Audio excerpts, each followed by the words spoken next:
I was hoping for a more cliched setting. I guess koi ponds and cherry blossoms will have to do. The original 1997 Shadow Warrior was one of the best games of its era. A tongue-in-cheek, uber-machismo orgy of blood and gore, it was Duke Nukem 3D taken to an illogical extreme. After a 16-year hiatus, Shadow Warrior is back with a modern reboot. But in that time, video games have changed. Can the new incarnation of Shadow Warrior move the genre forward and stay true to its roots? You got the power! The most important thing to know about Shadow Warrior is, it's a joke. Everything from the gore-spewing, slice-them-in-half gameplay to the intentionally cheesy one-liners is for comic effect. Video game references, arcade games, rabbits humping, and dick jokes abound.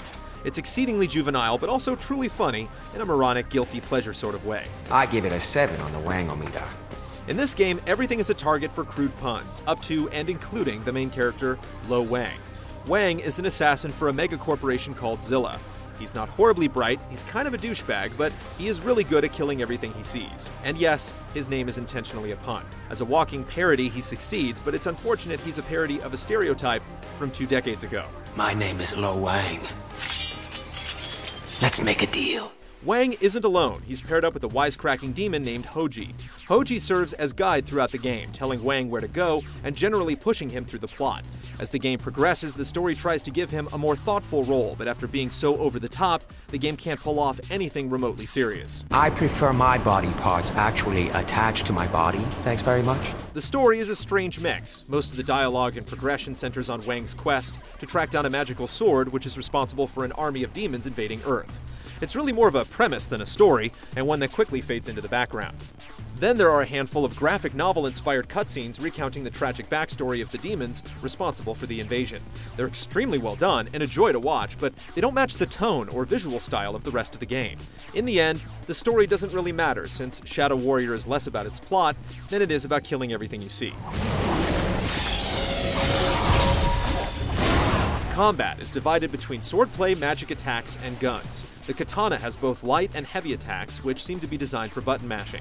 Enemies can block, and it's satisfying to back off as they attack, then dash in for a kill. For most of the game, the sword is your go-to weapon, able to slice enemies in half with a satisfying amount of gratuitous gore. Guns include the standard pistol, machine gun, and shotgun, with a few more interesting weapons like the explosive crossbow, unlockable later in the game. Magic powers are gained by earning experience and progressing through the game, and a simple but functional system lets you choose your abilities. Contributing to the repetition, you'll encounter one arena after another. In each of these rectangular rooms, you'll fight one or more mini-bosses, and they're infinitely respawning minions. Far from calling on a polished attack style, these areas seem to require awkward run-and-gun combat that favors firepower over finesse.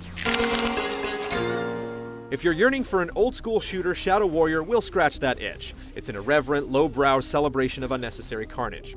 If judged by the same standards used for Duke Nukem 3D, it would be awesome. But games have changed in 16 years. Shadow Warrior is fun, at least it starts out fun, but repetition eventually morphs into boredom, and killing demons changes from a guilty pleasure to a chore. By the game's midpoint, the joy of combat has faded, the humor has worn thin, and the characters and storyline aren't strong enough to carry it to the end.